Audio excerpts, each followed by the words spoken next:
What's going on, guys? It's Greg here, aka NYPrepper. It is Saturday, March 30th, 2024, and I have some breaking news to share with you guys.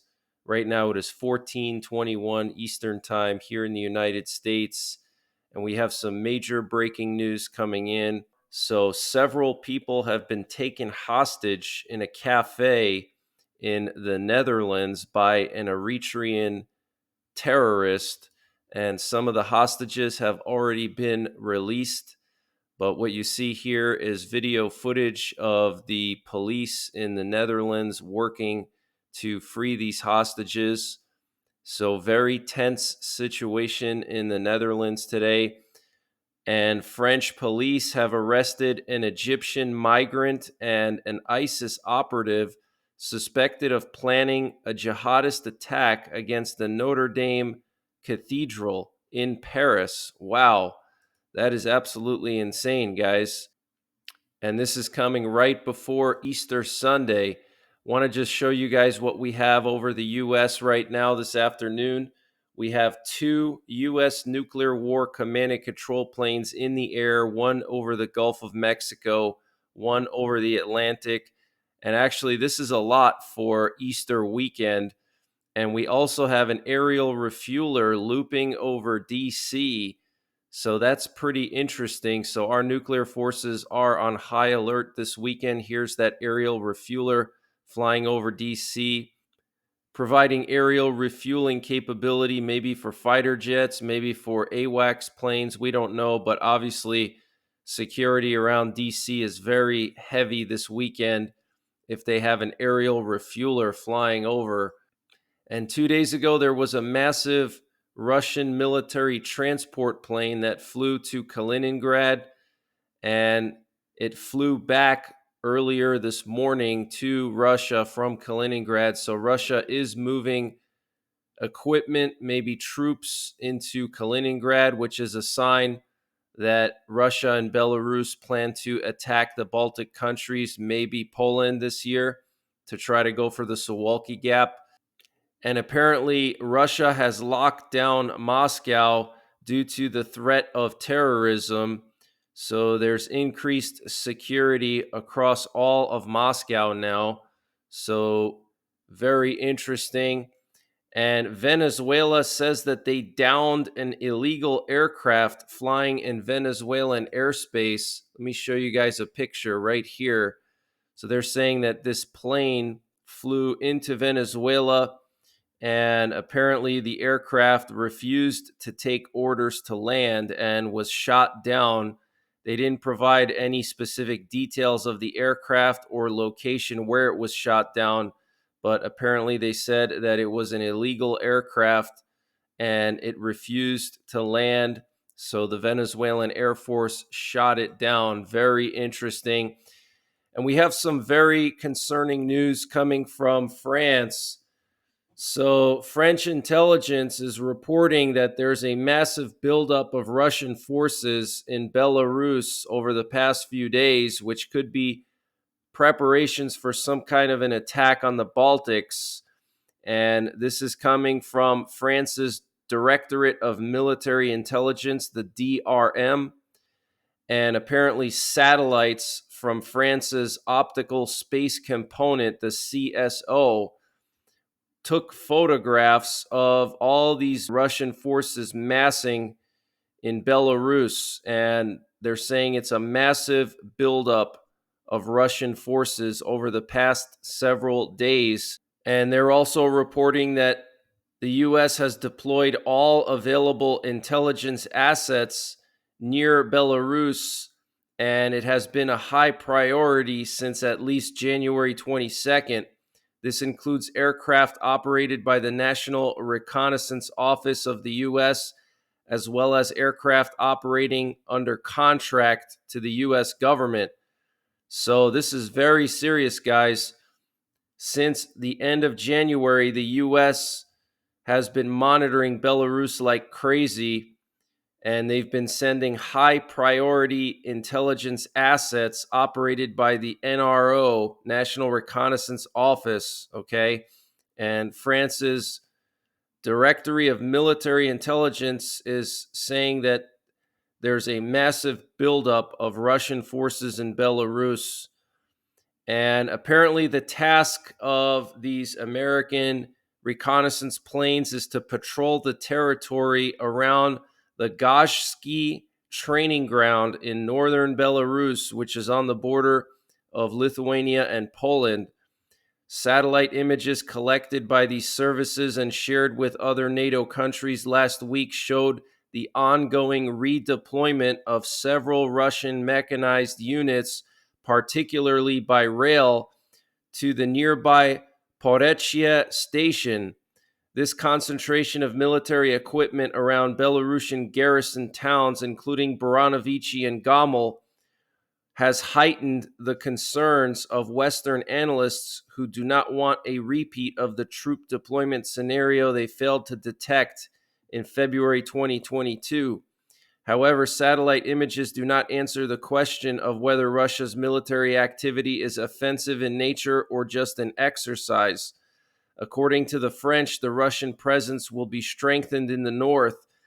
At a meeting of senior officers on March 20th, it was decided to station a new Army Corps in the Leningrad military district in order to consolidate offensive capabilities primarily in the direction of the Baltic countries. Okay, so Russia staged an entire Army Corps in Leningrad military district, which is the western part of Russia next to the Baltics. And that could be a sign that they're preparing to attack the Baltics, guys. Okay, so we have these transport planes that have been going to Kaliningrad.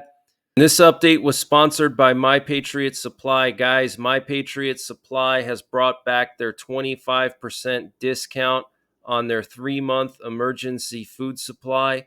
And to get the discount, you got to use the link preparewithnYprepper.com. And the link is in the description below this video. But this 3-month emergency food supply has a 25-year shelf life. It includes over 2,000 calories per day, breakfasts, lunches, dinners, drinks, and snacks, all contained within 6 rugged, water-resistant buckets, and free shipping is included. So use the link preparewithnYprepper.com to get $200 off or 25% off of the My Patriot Supply 3-month emergency food supply. The link is in the description below this video. Free shipping is included. They also have a general store where they sell all kinds of prepping and survival products, and they're always running various discounts. And to get to their general store, you just got to click on the My Patriot Supply logo when you get to preparewithnYprepper.com at the top of the page, and you'll see their general store where they sell all kinds of prepping and survival products, and they're always running discounts here. So use the link preparewithnYprepper.com to get 25% off of the My Patriot Supply 3-month emergency food supply, and the link is in the description below this video. This plane right here, Antonov 124, part of the 224th Flight Unit. This is the second time we've seen this plane go to Kaliningrad in the past week. We saw Lukashenko visit his troops that are deployed literally just miles from the Lithuanian border, and Belarus has put their entire army on combat alert, and they're doing combat readiness drills. They're practicing on donning gas masks and decontaminating in a chemical warfare environment. Okay, they've moved hundreds of tanks, BMPs, and armored fighting vehicles to the border of Lithuania. Now, NATO moved a small amount of equipment to Medininkai, which is a border crossing on the main highway that goes to Vilnius from Belarus. Now, in my opinion, I think Belarus and or Russia are just going to try to go for the capital of Lithuania because it is super close to the Belarusian border. It's literally just 20 miles from Belarus. So if they're going to attack the Baltics, if they're going to go for the Suwalki Gap, it makes sense for them to try to reach Vilnius because it's right there. And the Baltic countries have tiny militaries, guys. They don't have massive militaries nowhere near the strength of Ukraine. Okay, so they are very vulnerable, and there are not many NATO forces in the Baltics either. There's only like 3,000 NATO forces spread between the three Baltic countries, and they're mostly there to function as a tripwire and a deterrent. They're not there to defend territory. So by the time NATO would decide what to do and send forces, it could be weeks by the time these forces arrive to the Baltics. And by then, Russia and Belarus would have taken half of Lithuania, maybe Vilnius. Okay. So this is a very, very serious situation. So French military intelligence confirming a massive buildup of Russian forces in Belarus over the past several days. And apparently the U.S. has been monitoring this training ground, the Gazhsky training ground in northern Belarus, since at least the end of January, with high priority reconnaissance assets. And former Belarusian Colonel Valery Sahashchik, who was responsible for air defense in the Brest region of Belarus and now a defector working with NATO, says that Belarus could launch a surprise attack on the Baltic countries. He said NATO does not have many forces in the Baltics, and the Baltic countries don't have large enough militaries or reserve depth like Ukraine had in the initial days of the war in Ukraine, which allowed Ukraine to survive the surprise attack. He said he is concerned about two scenarios primarily: a fast attack on the capital, Vilnius, in Lithuania, and NATO being blackmailed with weapons of mass destruction or the use of tactical nukes to gain control over the Baltics. He said recently Belarus has been improving roads that lead to Vilnius, and not for economic purposes, but for military purposes. Okay, so this is very concerning, guys. A former Belarusian colonel now working for NATO is concerned that Belarus and or Russia could go for the capital of Lithuania, Vilnius, and use weapons of mass destruction possibly. Very, very serious situation.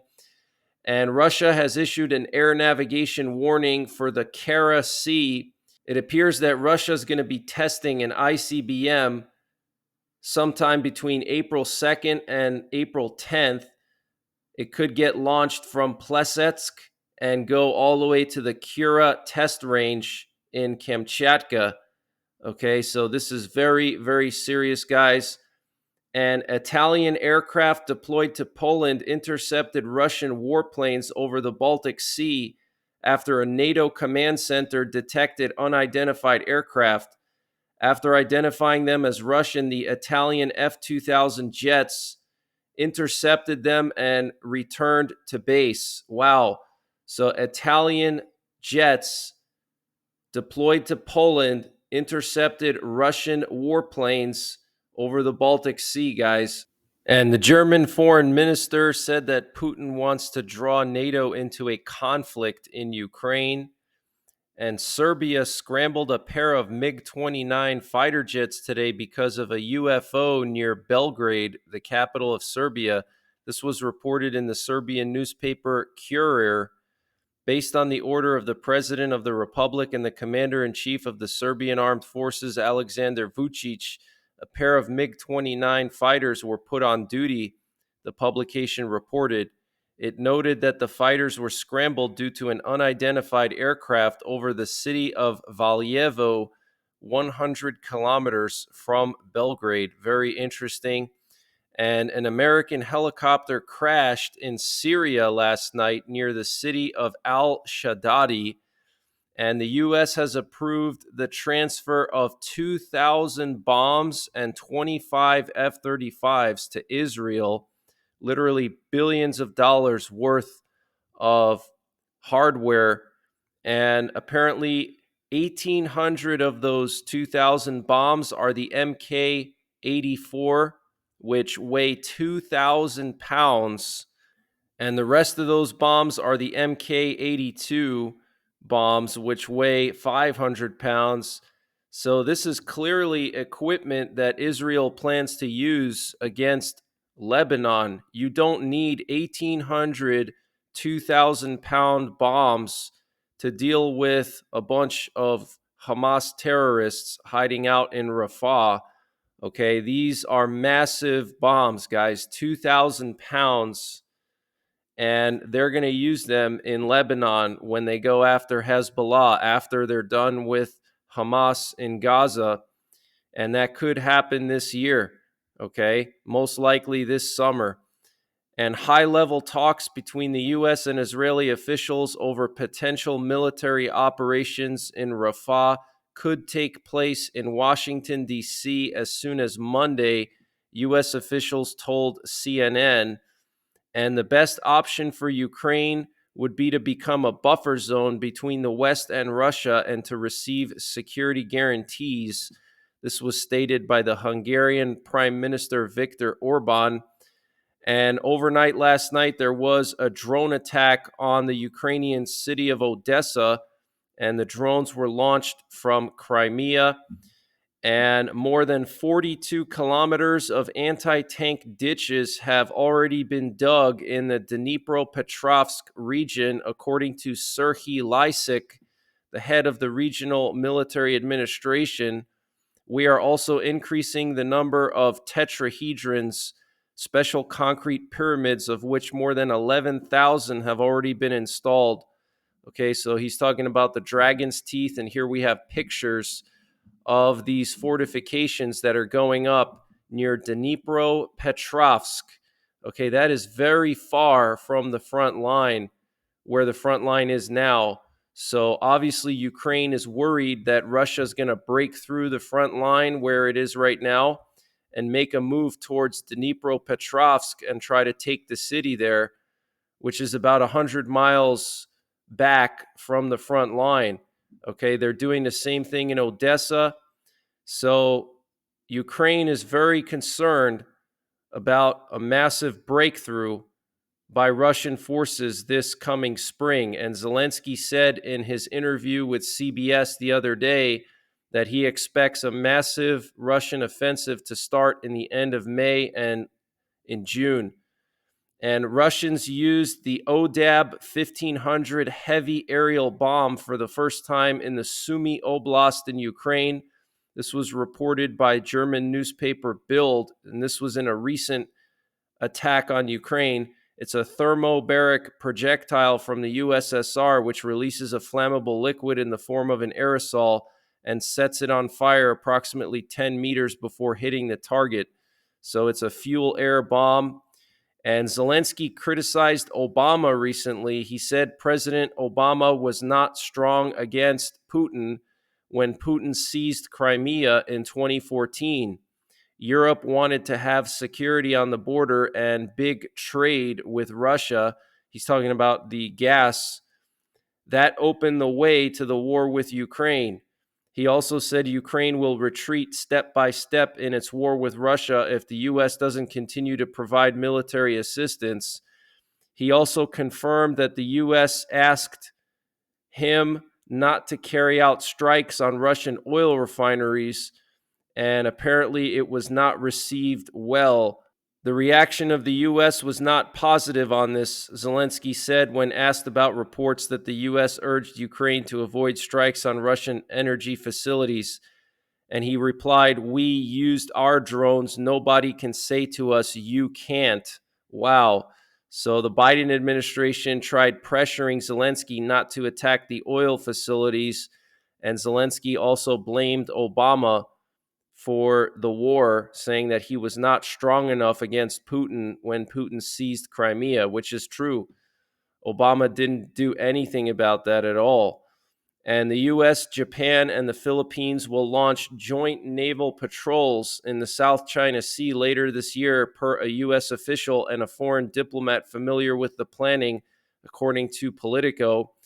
And Japan has started to take precautions against quote unquote emergency scenarios that could arise in the region, particularly due to a war between China and Taiwan. Additional shelters will be built in Okinawa, And the Japanese government on Friday revealed guidelines for these shelters in the southeastern part of the Okinawa Islands, and they're designed to protect citizens for roughly 2 weeks in the event of a military crisis involving Taiwan.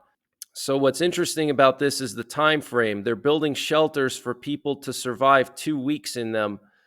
Now, that's like the rule of thumb for sheltering in place during a nuclear war. You want to stay in your fallout shelter for roughly 2 weeks to give time for the radiation to subside. So I don't know if they're worried about a possible nuclear situation on Taiwan, like China nuking Taiwan, or maybe a war with North Korea. Okay, North Korea has nukes. So this is very, very concerning, guys. And Japan deployed for the first time anti-ship missiles on the main island of Okinawa at the army base in Uruma City in an effort to strengthen the defense capabilities of the Nansei Islands. The Japanese Ministry of Defense deployed a Type 12 surface-to-ship missile unit, and there's actually pictures of it here. Okay, so they deployed these on Okinawa this month. And Taiwan's military warned that China's actions around the Kinmen Island could lead to military confrontation. China reportedly sent drones on March 29th to the area of Taiwan's Erdan Island. The drones monitored the unloading of supplies by Taiwanese troops. Now, we already have Green Berets in the Kinmen Island. Okay, the Kinmen Island is a Taiwanese island that's literally just a mile offshore from China. Okay, and China's been patrolling it like crazy, and we sent Green Berets there, guys. Okay, so that's very, very serious. And in Armenia, there was a large movement of heavy military equipment reported along the border with Azerbaijan. And we have some interesting footage coming out of Ukraine this morning. There was this very vivid sunrise. Check this out. Look at the sky. That looks absolutely insane. So I don't know if this is a sign from God. We are in Easter weekend right now. And there was also this massive sandstorm in Afghanistan, in Kandahar. Check this out. It looks like something out of the Scorpion King or the Mummy. Absolutely insane. So that's the latest breaking news that I have. I might be back later tonight with another update. I'm not sure. It is Easter weekend, so I have some family obligations, but it looks like there is a buildup of Russian forces in Belarus over the past few days, as reported by French intelligence. So I'll continue to monitor all these events and update you. And until next time, take care, God bless, and don't forget the 3 Ps: prepare, practice, and persevere. Guys, the world is getting crazier by the day. We're on the verge of World War III. The U.S. is drowning in trillions of dollars in debt. Inflation is at an all-time high, and there's no end in sight. So you need to prepare your finances for the future with precious metals. Precious metals are a great way to protect your hard-earned savings and retirement against inflation and the uncertainty of the stock market. Also, precious metals are good to have for the purposes of preparedness, to be able to barter with people for essential supplies if the grid goes down. Every prepper should have at least a small amount of silver coins. The company I trust for my precious metals is Midas Gold Group. Text NYPrepper to 232425 for free information on precious metals. Midas Gold Group is 100% veteran owned and supports veterans through the Wounded Warrior Project. Midas Gold Group will work with you to convert part of your retirement savings into gold or to set up a gold IRA. And unlike many precious metals dealers, Midas Gold Group offers precious metals in small denominations, which is great for preparedness, so you have something tangible to use for bartering when the grid goes down. Precious metals have continuously risen in price over the past 100 years and are considered a safe investment. So text NYPrepper to 232425 for free information and to get started today.